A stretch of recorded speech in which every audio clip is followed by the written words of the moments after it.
नमस्ते, हजुरहरूलाई स्वागत छ मेरो च्यानलमा। आज मैले ढिडोको रेसिपी लिएर आएको छु।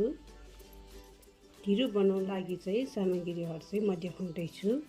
यो मकैको पिठो 1 कप लिएको छु मैले। पानी, घिउ चाहिँ यो ढिडो नतासोस् भनेर चाहिँ मैले घिउ पनि 1 चम्चा हाल्न लागेको छु। अब म ढिडो बनाउनको लागि चाहिँ पानी बसाल्दै छु। ल हेर्नुस् त, पानी पनि तात्यो। मैले यसमा चाहिँ घिउ हाल्दै छु।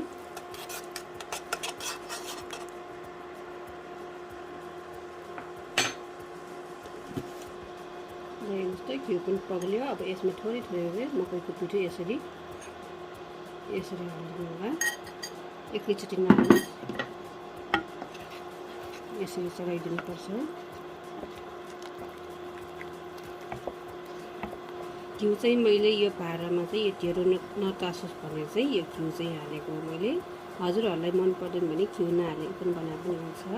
अब यस्तै गरेर फेरि अर्को म 1 चम्चा फेरि हाल्दैछु।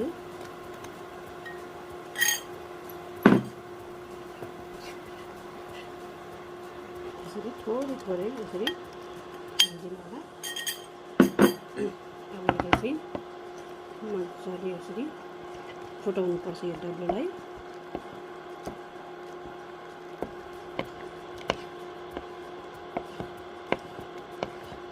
यसरी चलाइराख्नुपर्छ, नत्र त डर्नु सक्छ। पाक्दै आएपछि यो चाहिँ बाक्लाउँदै आउँछ मकैको पिठो।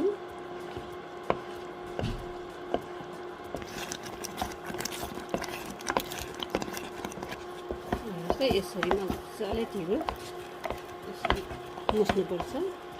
यसरी मजाले हात अलिकति दुख्छ, यसले हातको एकदम डर एक्सर्साइज हुन्छ यो ढिडोले।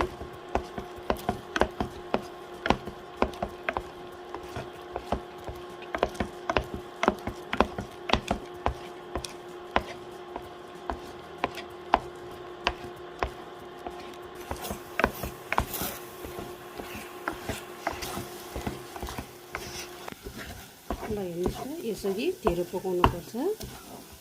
यो भाँडामा पापर बसिसक्यो, यो ढिडो पाकिसक्यो। यो नन स्टिल भएर त्यति पापर नबसेको हो, मैले घिउ पनि हालेको छु त्यसैले। ल हेर्नुहोस् त, ढिडो पनि पाक्यो। हजुरहरूले पनि यस्तै गरेर घरमा बनाएर खानु होला। ढिडो मुस्दा अलिक गाह्रो हुन्छ। हात चाहिँ हेर्नुहोस् यस्तो रातो भयो ढिडो मुस्दा। हजुरहरूलाई यो म सल्ट गरेर पनि म देखाउँदैछु। ल हेर्नुहोस् त, मैले सल्ट गरेर पनि देखाइसकेँ हजुरहरूलाई।